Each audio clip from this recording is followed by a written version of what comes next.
दर्द लिखा है मैंने लेकिन ऐसी मेरी हालत नहीं, और झूठ बोलकर कुछ मैं पाऊं ऐसी मेरी आदत नहीं।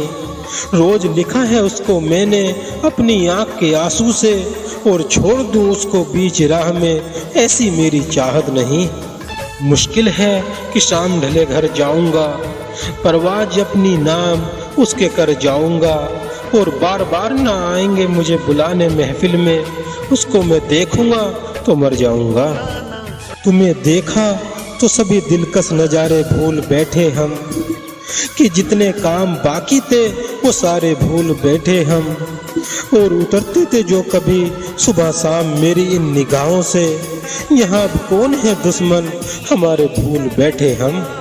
कतरा कतरा रोके रखा पर कतरा कतरा बह निकला, दिल का दर्द संभाला तो अश्कों का दरिया बह निकला, और हंसी हंसी में जब तुम रूठा करते थे तब दिल बैठा करता था, इस बार तुम्हारे जाते ही जीने का जरिया बह निकला।